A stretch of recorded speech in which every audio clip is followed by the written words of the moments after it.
गुरुदेव, क्या गुरु भी भक्त से मजबूर होते हैं? हाँ बिल्कुल, वो तो भक्तों के दास होते हैं। अमावस्या की रात को ऐसा क्यों मानते हैं कि बाहर नहीं निकलना चाहिए? क्या आसुरी शक्तियां होती हैं? क्या शादी के समय जन्म कुंडली मैच करनी चाहिए?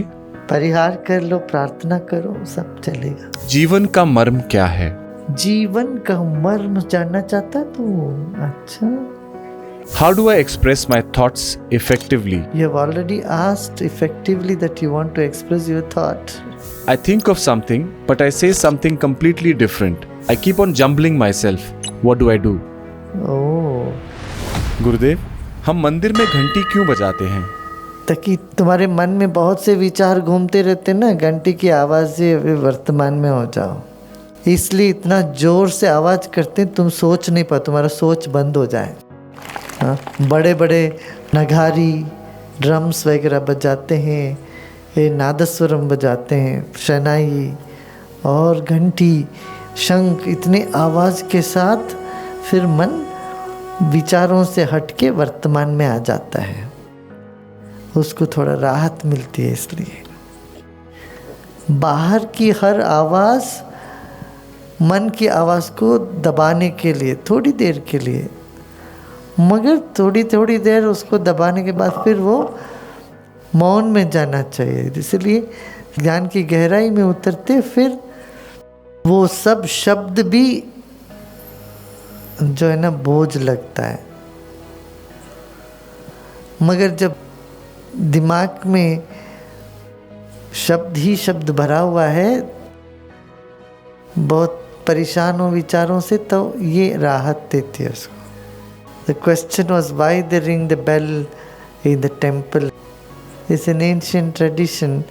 They ring the bell in the temple, blow the conch and make all the noise. All these noise is made so that your mind becomes quieter. Your mind is like a kid, you know. When a kid is crying, you cry louder than the kid becomes quiet. Have you noticed that? Children are crying, you start crying, you cry louder than them. If they shout, you shout louder than them, they become quiet. The same way, when your mind has so much noise in your mind, so many thoughts, they blow the conch, ring the bell and with the drums and all that sound, the mind comes to the present moment. At this, with so much noise or sound, the mind cannot think, it cannot wander. It comes to the present moment. So it was used as a technique, beating the drum and the gong. You know, have you seen in the Buddhist monastery, they have big gong. They ring the gong and then that vibration you hear. So from sound to silence, the journey is very important journey. Gurudev, why did God create good-looking and bad-looking people? Is it the effect of their past karmas? Now, beauty in beholder's eyes. You think somebody is bad looking, you ask their mother, their nannies, their grandmother, they never think their children are bad looking. And what do you mean by good looking, bad looking? How long it will stay? Most good looking person also sometimes may look not so nice. It's not in the outer appearance. It's the spirit, inner soul. If you look at the spirit, the soul, there is beauty. That beauty of the spirit is undying. It increases day by day. It increases by age also. Wisdom and maturity bring certain beauty. Beauty is not just out of appearance. No.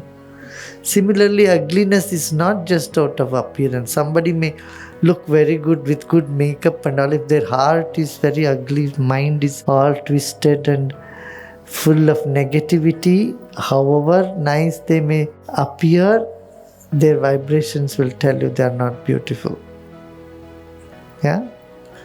So, it's the mind that makes one beautiful.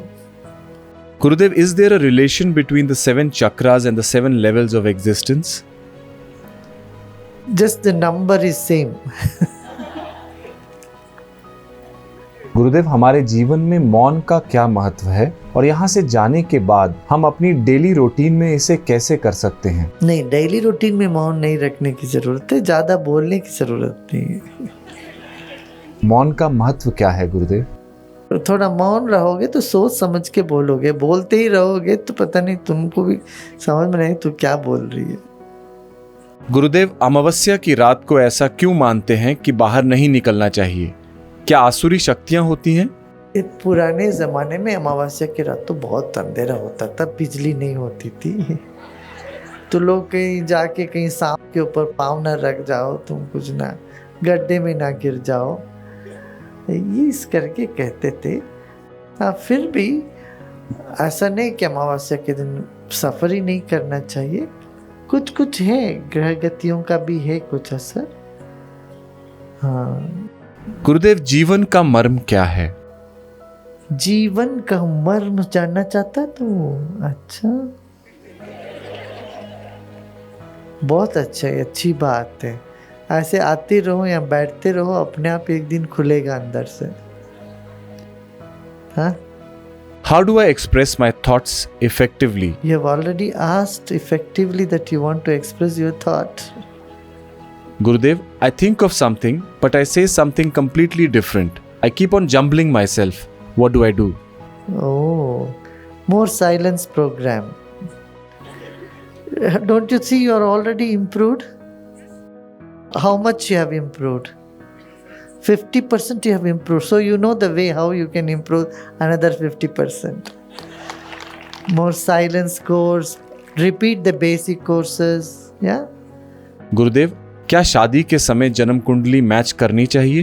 कुंडली देखो, ठीक है, और कुंडली के बगैर बहुत सब मैच हो गया, लगता है कि बहुत ठीक है, तो कुंडली ना मैच भी होता तो परिहार करते हैं, परिहार कर लो, प्रार्थना करो, सब चलेगा। गुरुदेव, नेत्रदान का क्या महत्व है? नेत्रदान का महत्व यही है कि तुम्हारे बाद भी तुम्हारे आंख किसी के काम में आ जाएगा। गुरुदेव, राजस्थान में सती माता को बहुत माना जाता है, तो जो शिव की अर्धांगिनी मानी जाती हैं सती, वो और राजस्थान की सती माता दोनों एक हैं या कुछ फर्क है? सभी शक्ति का ही रूप है, एक ही सती है, शिव के शक्ति है, उसी को सब मानते हैं अलग अलग रूप में, वो ठीक है। मगर वो कोई सती हो गई, ये प्रथा कहीं भी नहीं है। ऐसी सती प्रथा रहता होता महाभारत में कुंती सती हो जाती, कुंती कभी सती नहीं हुई, है ना। ऐसे बहुत से माताएं रही, उनके पति के बाद भी इनका जीवन रहा, तो वो ऐसे तो सती नहीं हो गई। ये बीच में कोई ऐसी परंपरा चल पड़ी तो वो तो नहीं करना चाहिए। शास्त्र में, हमारे वेदों में कहीं भी नहीं लिखा है कि पुरुष बड़ा है स्त्री कम है या स्त्री कम है पुरुष बड़ा, ऐसा नहीं, सब समान है, स्त्री पुरुष सब समान है। कोई जाति भेद न करो, धर्म का भेद न करो, लिंग भेद न करो, स्त्री है पुरुष है इसका भेद न करो, सब में एक को देखो, सब में एक ही नूर है, एक ही आत्मा है, ये इतना ही मैं कहूँगा। गुरुदेव, क्या गुरु भी भक्त से मजबूर होते हैं? हाँ बिल्कुल, वो तो भक्तों के दास होते हैं। जय गुरुदेव। हाँ, आप गुरुजी, हम यम और नियम का कैसे अच्छे से पालन कर सकें? सहजता में रहो, सहज रहते रहते ध्यान करते जाओ, यम और नियम पालन करना है, ये संकल्प मन में जरूर रखना। ऐसा लगे कि हम लोग कभी डेविएट हो रहे हैं तो फिर क्या करना चाहिए? नहीं, संकल्प मजबूत रखो, एक दो बार उससे फिसले तो भी फिर वापस आओगे।